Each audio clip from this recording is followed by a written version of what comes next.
오늘 본문은 예수님의 세 번째 표적이라고 말할 수 있는 사건입니다. 표적은 무엇인가요?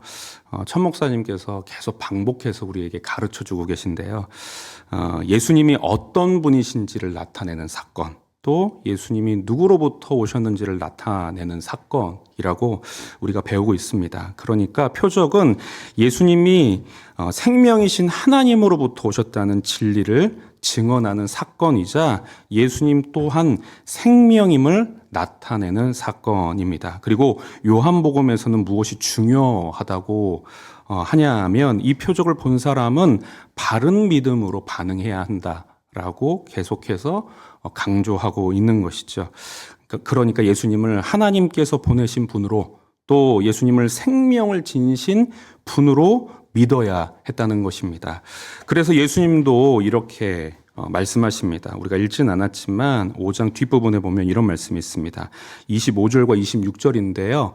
우리 함께 읽어보도록 하겠습니다. 시작. 진실로 진실로 너희에게 이르노니 죽은 자들이 하나님의 아들의 음성을 들을 때가 오나니 곧 이때라. 듣는 자는 살아나리라. 아버지께서 자기 속에 생명이 있음 같이 아들에게도 생명을 주어 그 속에 있게 하셨고. 그러니까 예수님께서 무엇라 말씀을 하시냐면 예수님이 곧 생명이시고 그 생명이 하나님으로부터 온 것임을 명확하게 말씀하고 계신 것입니다. 그런데 오늘 본문은 예수님이 어떤 방식으로 자신의 생명력을 나타내시는가, 우리는 예수님이 가지신 그 생명을 어떻게 경험할 수 있는가를 오늘 말씀을 통해서 우리는 배울 수 있다는 것이죠. 정말 여기 계신 우리 모두가 하나님께 속한 분들로서 예수님의 생명력을 누리시는 저와 여러분들 되시길 축복합니다. 그리고 그 생명력으로 인해 우리에게 허락하신 이 삶을 정말 아름답게 살아가시길 간절히 축복합니다. 오늘 사건이 일어난 이 장소는 베데스다라고 하는 못입니다. 이 히브리 말인데요. 베트헤스다라는 말입니다. 베트라는 말은 저희가 잘 알듯이 집이라는 말입니다. 베틀레헴 할 때 그 베트이고요. 그 다음에 헤스다가 자비, 은혜를 뜻하는 말입니다. 지금으로 장소가 어디인지 정확하게 알 길은 없지만 몇몇 학자들은 예루살렘 성 안에 있는 성 안내 수도원이라는 곳이 있나 봐요. 그곳에 있는 그 연못일 것이다라고 추정하기도 합니다. 그런데 이곳은 매우 미신적인 소문이 있던 곳이었습니다. 그 소문이 무엇이냐? 바로 3절과 4절의 말씀인데요. 우리 3절과 4절의 말씀을 함께 읽겠습니다. 시작. 많은 병자, 맹인, 다리 저는 사람, 혈기 마른 사람들이 누워 물의 움직임을 기다리니 천사가 가끔 못에 내려와 물을 움직이게 하는데 움직인 후에 먼저 들어가는 자는 어떤 병에 걸렸는지 낫게 되미로라. 아멘. 지금 한번 3절 한번 보여주시겠습니까? 3절에 이제 그 사람들이 누워 물의 움직임을 기다리니 할 때 물 앞에 괄호가 되어 있잖아요. 그리고 4절도 보여주시겠습니까? 그럼 4절 끝에 이제 괄호가 이렇게 닫혀져 있는 것을 보실 수 있는데 이것이 무슨 뜻이냐면 헬라어 최초 사본에는 없었다는 의미입니다. 대부분 주석에서는 무엇라고 말을 하고 있냐면 초기에 어느 필사자가 자신이 알고 있던 전통의 기초에서 혹은 자신이 알고 있던 어떤 소문의 기초에서 본문을 부연 설명했을 것으로 추측합니다. 그러니까 이 말은 정확하게 다시 말하면 무슨 말이냐면 정말 하나님이 천사를 보내셔서 물을 움직이게 하시고 처음 들어간 자를 낫게 하신 것이 아니라는 것이죠. 그것이 진리가 아니라는 것입니다. 그도 그럴 것이 하나님이 정말 이런 분이실까 생각해보면 쉽게 이해할 수 있는데요. 여러분, 이 소문이 사실이라고 한번 가정을 해보십시오. 천사가 내려와서 물을 이렇게 한번 딱 건드렸습니다. 그러면 물에 파문이 일어나지 않겠습니까? 그러면 그 파문을 보고 베데스다 주변에 있던 수많은 병자들이 움직이기 시작하는 거죠. 아까 우리 본문에서 말했던 것처럼 거기에는 맹인이 있었는데요. 맹인이 더듬더듬 거리면서 물에 들어가기 위해서 이리 치이고 저리 치일 것입니다. 또 다리 저는 사람들은 뒤뚱뒤뚱하며 매우 불편한 몸동작으로 열심히 물에 들어가려고 할 거고요. 또 오랜 기간 병으로 고생해서 기력이 없는 자들은 물속으로 들어가기 위해 정말 처절하게 움직이지 않겠습니까? 여러분, 이 모습이 어떠한가요? 아름다운 모습입니까? 저는 이런 상상을 하니까 영화가 하나 생각이 났는데요. 여러분, 베테랑이라는 영화를 혹시 보신 분 계실 수도 있습니다. 이 영화에서 정말 좀 나쁜 돈 많은 재벌 2세가 있는데요. 이 돈 많은 재벌 2세에게 밀린 임금을 받으러 온 운전기사에게 이 돈 많은 재벌 2세가 내가 돈을 줄 테니까 한번 싸워봐라. 그리고 그 운전기사가 아들까지 데려왔었거든요. 그 운전기사가 데려온 아들에게는 너 아빠가 싸우는 거 한번 봐봐. 돈 버는 게 얼마나 힘든 줄 알아? 그러니까 너 아빠한테 효도해야 돼. 이런 얘기를 하고 있어요. 이 돈과 힘이 있다는 이유로 정말 한 사람의 인격을 정말 처참히 밟는 그런 장면이라 저도 참 보기가 참 어려웠던 장면인데요. 여러분, 이 사람 물론 영화긴 하지만 참 몹쓸 사람이라는 생각이 들지 않겠습니까? 그런데 하나님을 이와 같은 분으로 묘사하고 있는 거죠.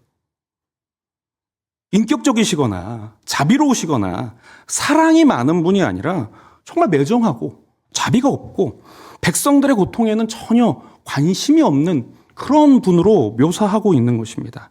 그러니까 이 베데스다라는 이 말이 은혜의 집, 자비의 집이라고 했는데 실상 그들이 추측하는 것은 그곳은 경쟁의 집, 이기심의 집, 비정의 집인 것이죠. 그러면 왜 이런 미신적인 소문이 돌았는가? 일반적으로 그 베데스다 연못이 간헐천이었을 것이다라고 추측을 합니다.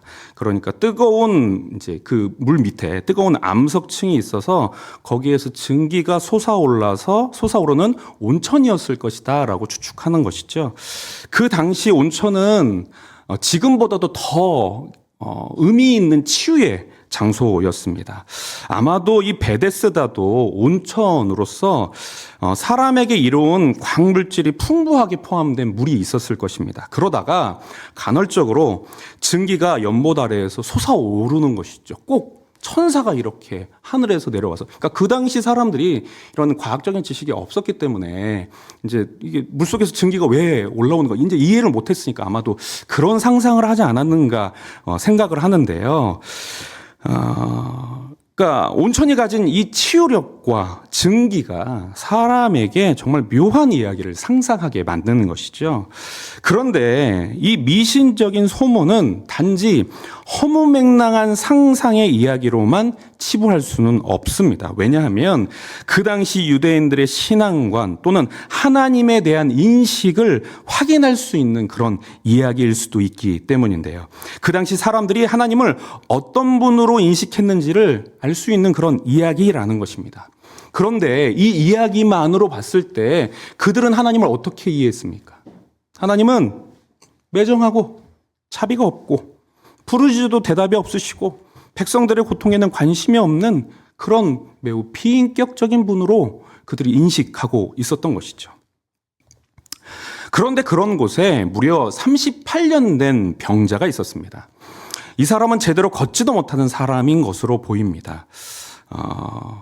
8절을 보면 제가 8절을 안 넣었죠. 제가 넣는다는 걸 깜빡했는데 제가 8절을 읽어드리면 예수께서 이르시되 일어나 내 자리를 들고 걸어가라 하시니 이렇게 말씀하시거든요. 예수님께서. 그러니까 예수님께서 일어나 내 자리를 들고 걸어가라 명하셨기 때문에 이 사람은 이제 걷지 못하는 사람, 그것도 무려 38년 동안이나 걷지 못한 사람으로 생각할 수 있는 것입니다. 그러니까 이 38년 동안이나 걷지 못했다는 것은 더 이상 걷는다는 것을 희망하기 어려운 그런 사람이라는 것이죠. 또 걷지 못하니 이 베데스다가 기적이 있는 곳인데 그 기적을 이용하는 것조차 하기 어려운 매우 절망적인 상황이라는 것을 우리는 생각할 수 있습니다. 그런데 그런 그에게 예수님께서 찾아가셨습니다. 예수님은 그의 상태를 아셨습니다. 그의 말라버린 다리를 보신 것인지 아니면 주변에서 이 병자에 대해 하신 말씀을 들으신 것인지 그의 병이 오래된 줄 아셨죠. 그리고 이렇게 물으십니다. 내가 낫고자 하느냐? 내가 낫고자 하느냐? 예수님의 질문에 병자는 너무나 아쉬운 대답을 합니다. 한다는 대답이 무엇인가? 7절인데요. 7절의 말씀을 다 같이 한번 읽어보겠습니다. 시작.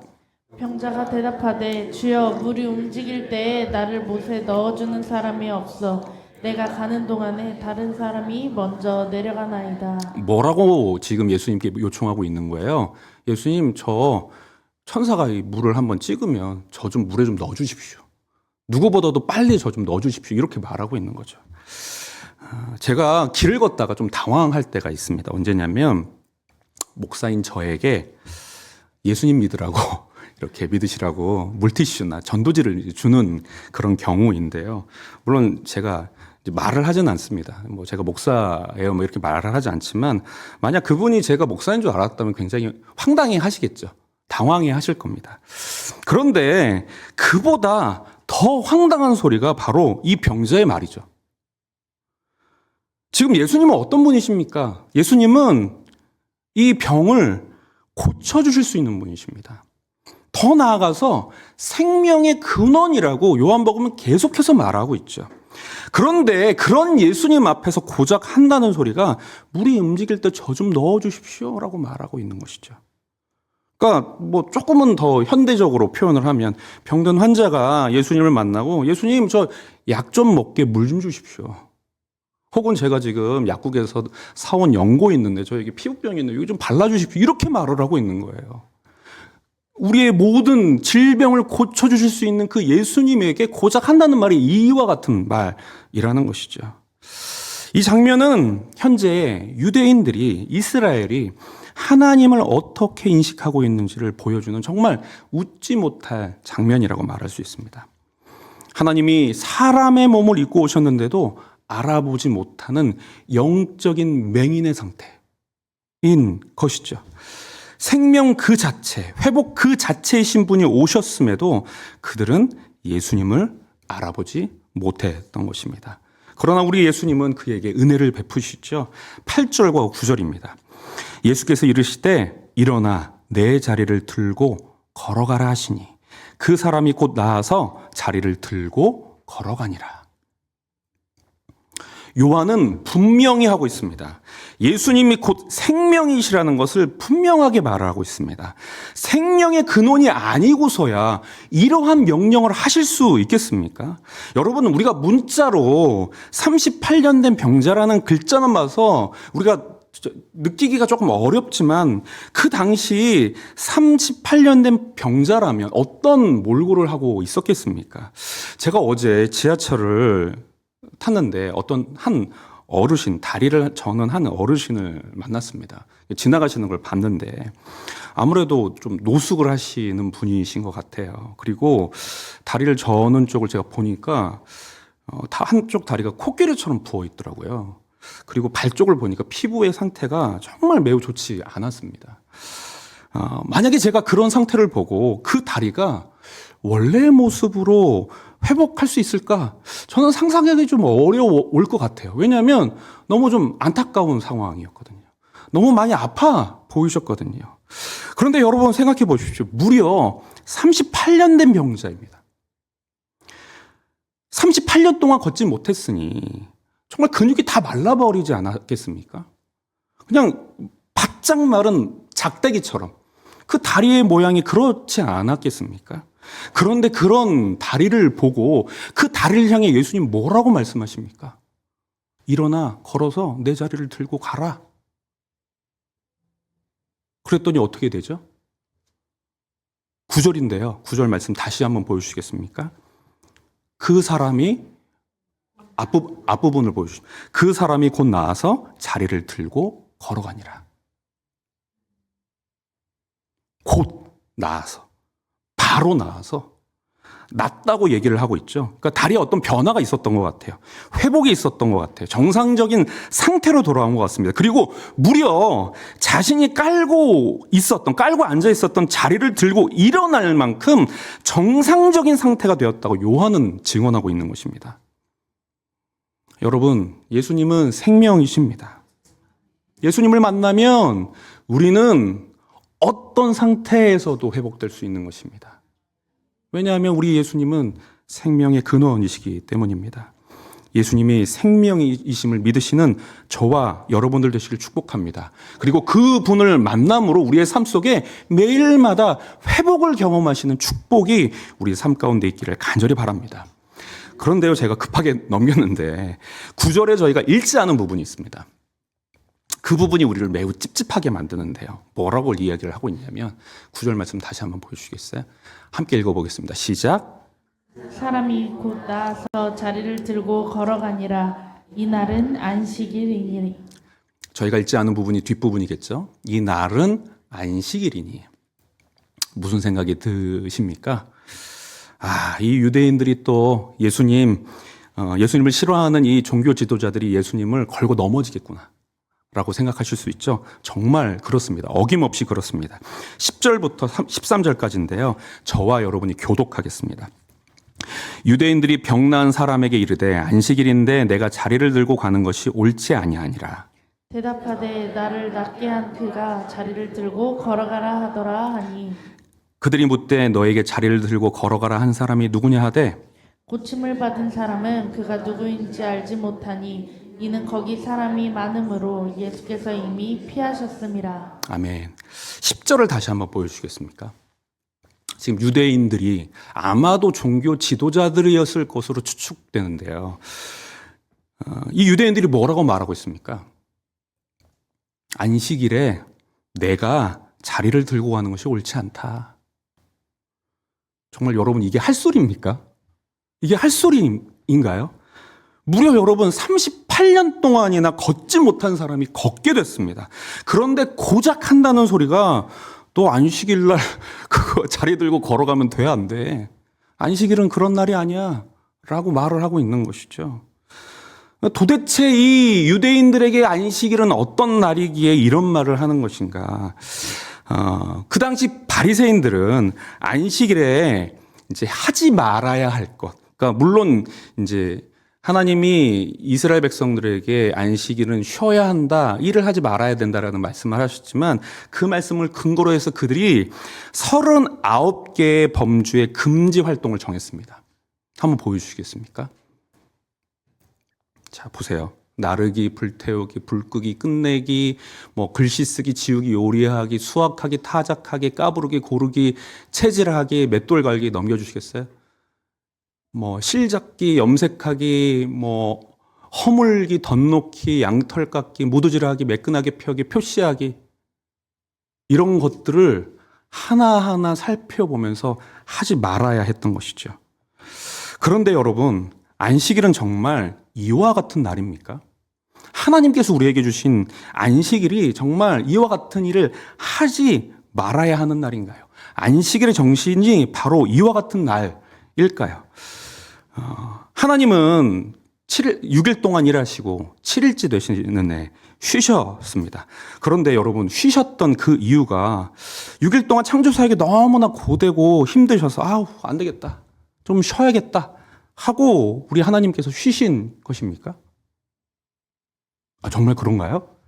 아니죠. 우리 하나님은 사람과 다르셔서 피곤을 모르시는 분이십니다. 우리처럼 육체의 피로 혹은 정신적인 피로를 느끼시는 분이 아니신 것이죠. 그럼 왜 7일째 쉬신 것인가? 먼저는 우리 때문입니다. 사람에게 쉼이 필요하기 때문에 하나님은 우리를 위해서 쉬신 것이죠. 그럼 어떤 쉼이 필요한가? 물론 일을 멈추고 마음과 생각, 육체가 편안하게 이완하는 것이 쉼이기는 합니다. 그러나 하나님께서 허락하신 안식일은 단지 휴일이 아니죠. 쉬는 날이 아닌 것입니다. 이 안식일로 번역된 사바트라는 히브리어 단어는 그치다, 멈추다라는 그 의미를 담고 있습니다. 그럼 왜 안식일은 그치다, 멈추다라는 의미를 갖는가? 창세기 2장 1절에서 3절의 말씀인데요. 제가 안 드렸던가요? 죄송합니다. 제가 읽어드리겠습니다. 창세기 2장 1절에서 3절 말씀을 보시면 천지와 만물이 다 이루어지니라. 하나님이 그가 하시던 일을 일곱째 날에 마치시니 그가 하시던 모든 일을 그치고 일곱째 날에 안식하시니라.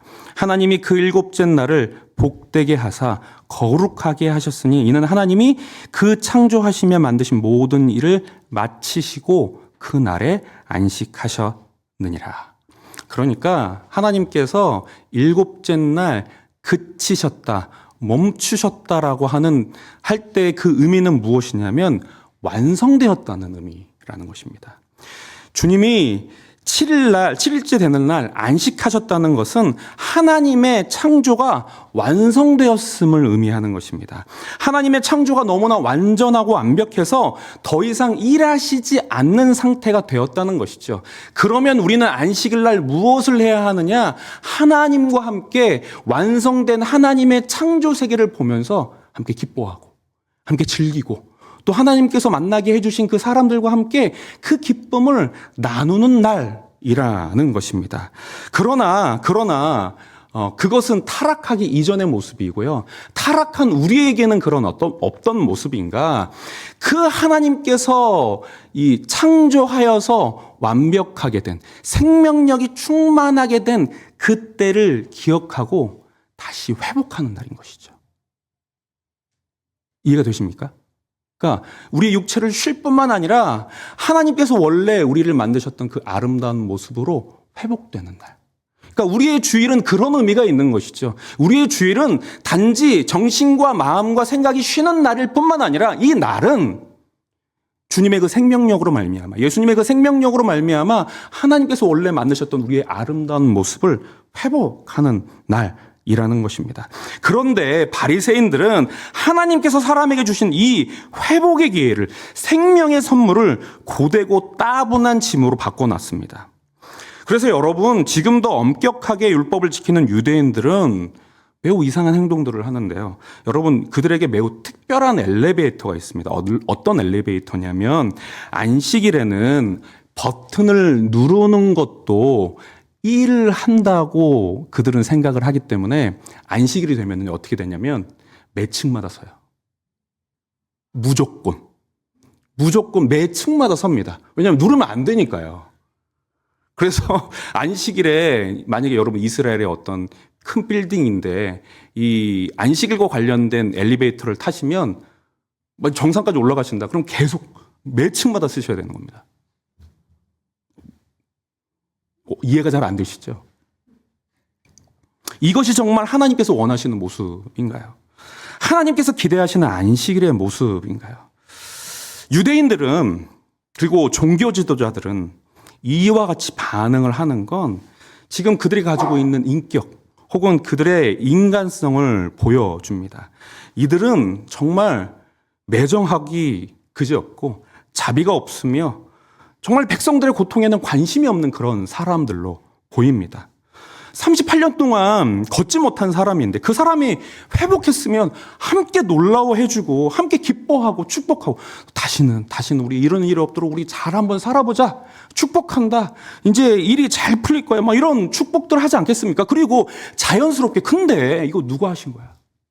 누가 이런 놀라운 일을 행하셨어? 라고 생각하고 이 일은 도저히 사람은 할 수 없는 일이기에 자연스럽게 그 예수님이라는 분을 하나님과 연관지어서 생각해야 하는 것이 당연한 것 아니겠습니까? 그런데 그들의 죄 때문에, 그들의 욕심 때문에, 그리고 그로 인한 그들의 잘못된 신앙관 때문에, 그들의 잘못된 하나님에 대한 이해 때문에 이와 같이 비인격적인 행동을 하고 있는 것이죠. 그리고 그들에게 동일하게 역시 하나님은 그런 분으로 인식할 수 있는 것입니다. 하나님은 그저 그들에게 우리와 대화하지 않으시는 분. 하나님은 그저 우리의 상태를 살피시지 않는 분. 하나님은 그저 우리의 상황을 세세하게 알지 못하시는 분. 그저 율법만 잘 지키면 그냥 복을 이렇게 불균형하게 이게 세상에 던지시는 분으로 그들은 믿고 이해하고 있는 것입니다. 그러나 우리 예수님은 그렇지 않다고 말씀하시죠. 이 병자가 생명을 경험한 것은, 회복을 경험한 것은 인간으로 오신 하나님을 만났기 때문입니다. 인간이신 예수님을 만났기 때문입니다. 사람에게 전혀 관심이 없으시고 매정하시며 비정하시고 백성들의 소리를 듣지 않으시는 그런 하나님이 아니라 사람을 사랑하셔서 무려 인간의 몸을 입고 오신 인격이신 그 예수님을 만났기 때문에 이 병자가 고침을 받은 것이죠. 우리는 오늘 본문을 통해 그 당시 유대인들이 하나님에 대해 잘못된 이해를 가지고 있음을 알게 되었습니다. 하나님을 비인격적인 분으로 인식하고 있는 것이죠.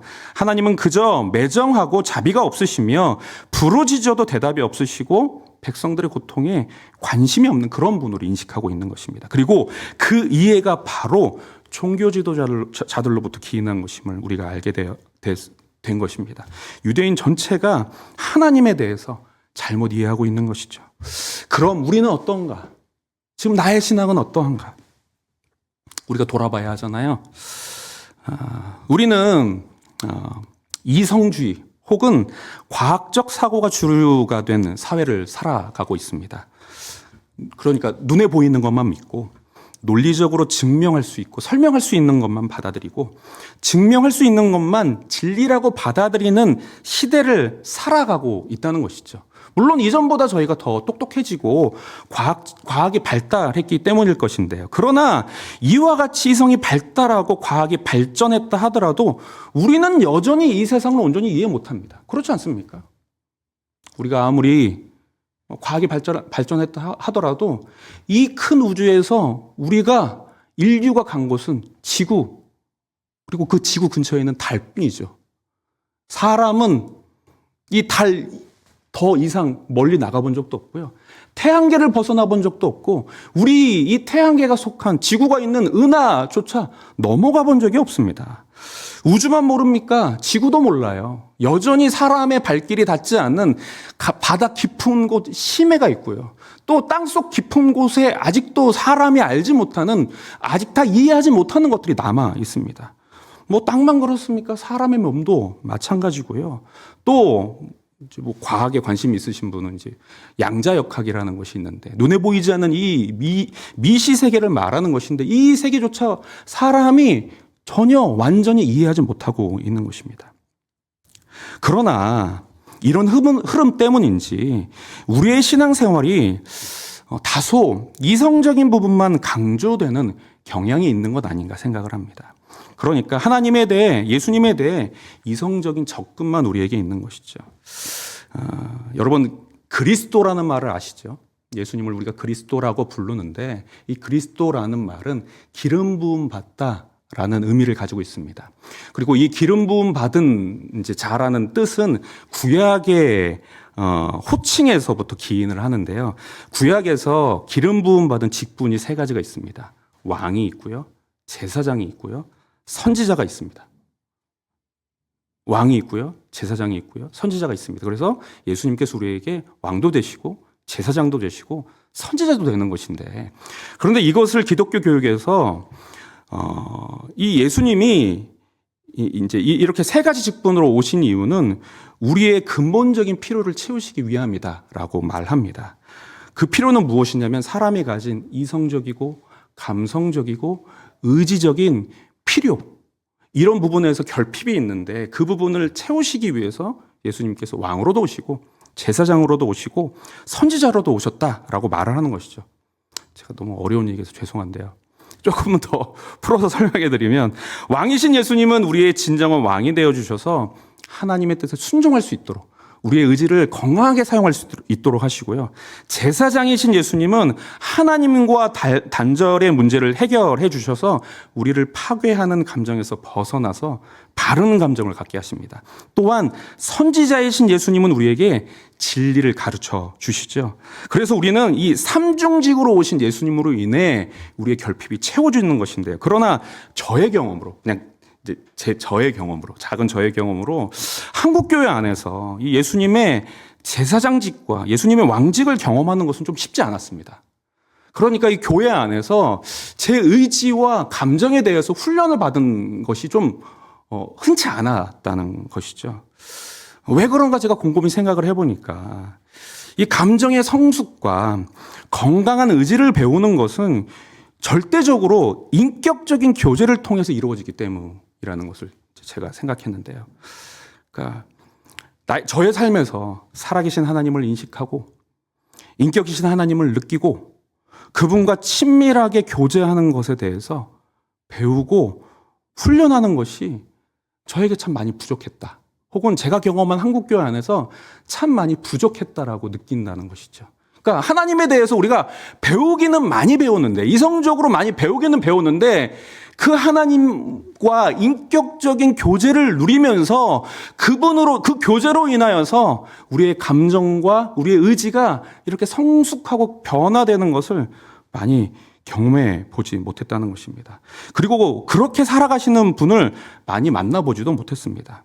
제가 많이 아는 분을 만나보기는 했지만, 은사가 많이 있는 분은 만나보기는 했지만, 정말 예수님과 친밀히 교제하시고 예수님을 정말 절절하게 사랑하시는 분은 제가 솔직히 말씀드려서 많이 만나보지를 못했습니다.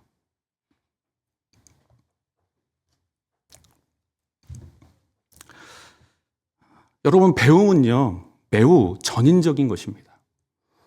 정보를 많이 가지고 있다고 해서 사람은 결코 변하지 않습니다. 결국 사람은 사람의 삶을 통해서 배우게 되는 것입니다. 자녀를 교육하는 방식에 있어서 다양한 방법이 있지만 가장 좋은 방법은 부모의 진실된 삶이라고 말합니다. 부모가 말하는 것처럼 사는 것을 보여주는 것이죠. 말로 아무리 예의 바르게 행동해야 한다고 말을 해도, 가르친다 하더라도 아이들이 어른을 향할 예의를 배우는 건 내가 나의 부모님께 어떻게 말하는가, 어떻게 행동하는가를 보고 배운다는 것이죠. 남들을 도우며 살아가야 한다고 가르치면서도 나이 드신 어르신들이 무거운 짐을 들고 갈 때, 혹은 길에 사람이 쓰러졌을 때 내가 어떻게 대하는지를 보고 우리 아이들은 배운다는 것입니다. 여러분, 신앙도 마찬가지입니다. 자녀에게 하나님 좋은 분이야, 하나님 사랑해야지, 말씀 읽어야지, 기도해야지, 그곳에 은혜가 있어, 아무리 말로 가르친다 하더라도 우리가 정말 그렇게 살아가지 못한다면 천수가 되지 않는다는 것이죠. 그래서 제가 정말 사역을 하면서 제 인생을 살아가면서 저에게 점점 중요해지는 것은 바로 이것입니다. 제가 하나님을 사랑하는 사람이 되는 것. 하나님을 사랑하는 목사가 되고, 사랑하는 아빠가 되고, 사랑하는 남편이 되는 것. 우리는 우리의 신앙을 점검해 보아야 합니다. 우리의 신앙은 인격적인가 비인격적인가 살펴보아야 합니다. 우리는 매일 살아계신 예수님을 바라보고 있습니까? 우리는 살아계신 하나님을 매일 인격적으로 느끼는 시간이 있습니까? 그리고 그분과 매일 친밀한 교제를 누리고 있습니까? 아니면 예수님을 가리키는 표지판으로 만족하고 계십니까? 우리에겐 하나님이 인격이심을 기억할 수 있는 시간이 필요합니다.